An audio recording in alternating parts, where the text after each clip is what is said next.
Time for the business news now. We're going to start with some possibly good news for iPhone addicts. Yuka Royer is on set to tell us more about that. Yuka, I believe Apple planning to lower its prices. Well, if it's an attempt to make the iPhone more competitive outside the United States, where a stronger dollar has made Apple products more expensive in local currencies. Apple previously hoped to offset slowing demand by raising the prices, but that strategy seems to have backfired, especially in countries like China. It's only the second time in the iPhone's history that its prices will be cut.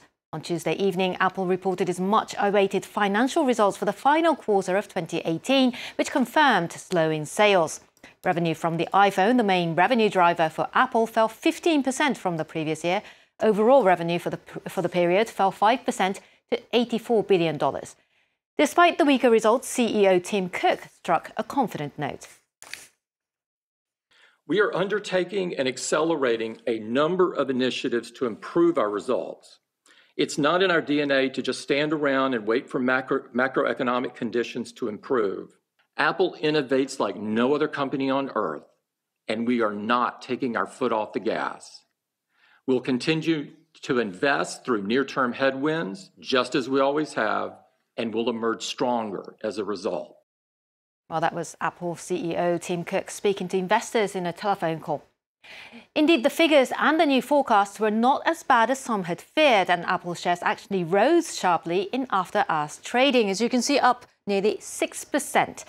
Now, that provided relief to broader stock markets as well. In Asia, though, it's a mixed picture as investors turn their focus now to the upcoming US-China trade talks, as well as another policy guidance expected from the US Federal Reserve. As you can see now, Tokyo's Nikkei down 0.5 percentage point, Shanghai Composite also down, Hong Kong Hang Seng up above the flat line, and Seoul's Kospi showing a stronger performance.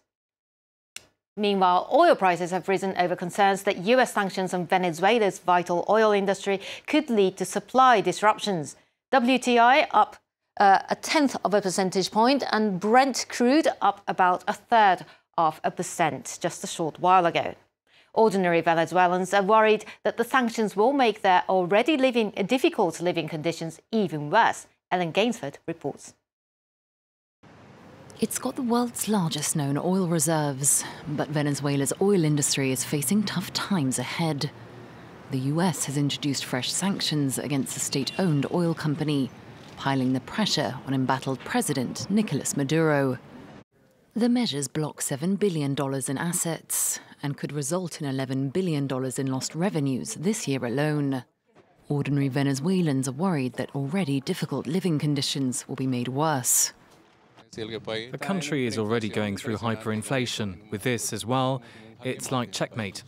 We're obviously not going to have gas. It's going to be difficult for us as a country since we're used to having cheap gas and that gasoline is always available. It's going to be a big shock for us. Venezuela's political crisis could also have a global impact, pushing up crude oil prices.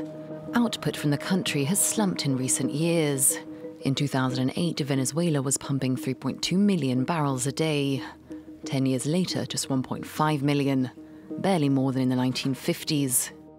But its heavy oil is sought after by US refineries who use it to make petrol.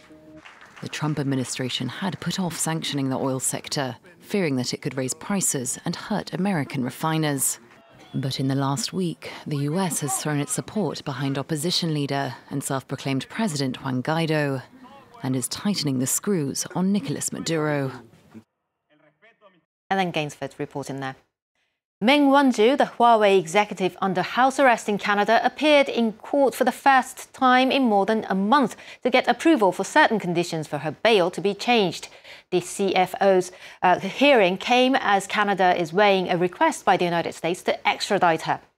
Meng was arrested on the 1st of December at the request of Washington, which filed formal charges against her and her company over violation of US sanctions on Iran. The US is also urging allies to drop Huawei from the development of their 5G networks, but Canada's Prime Minister has avoided answering a question about whether it wants to continue doing business with the Chinese tech firm. Take a listen. Charges against Huawei, how likely is it that the Canadian government will do any 5G business with Huawei? We are focused on fulfilling our international obligations, our treaty obligations, making sure that the rule of law is consistently and integrally applied. We are a country of the rule of law. We're going to make sure that the law is always respected and the independence of our justice system holds. Well, the United States indictment of Huawei has added to its ongoing tension with China just as the latest round of trade talks between the two sides gets underway. With only a month left in the 90-day truce in their tit-for-tat tariffs, it appears that the stakes are higher than ever. Anka Ula tells us where things stand ahead of the meetings kicking off today. The clock is ticking, with just a month left before the end of a 90-day trade truce agreed by the world's two biggest economies. The trade war has seen the U.S. and China slap tit-for-tat tariffs on some $360 billion worth of each other's goods. Washington has imposed up to 25% trade duties on a total of $250 billion worth of Chinese goods, from aircraft to zirconium. Beijing responded with its own targeted tariffs on $110 billion of American goods. Washington's demands ahead of the talks are clear. First, that China buy more American goods, to narrow the trade deficit between the two countries. But more contentious is the list of, quote, structural changes to China's trade practices, viewed as unfair by Washington, like ending forced joint ventures with Chinese companies, reducing Chinese government support of domestic industries, and stopping the transfers of American intellectual property. It's a challenge to China's economic model, in which the government plays an outsized role to shore up state-owned companies against foreign and even local privately owned competition. But even if China agrees to the demands, enforcing them will be difficult. The U.S. also wants a mechanism to ensure both parties abide by any deal. Of course, we'll keep an eye on those crucial talks kicking off today. Thanks, Yuka, for that business update. Yuka Roya for us there.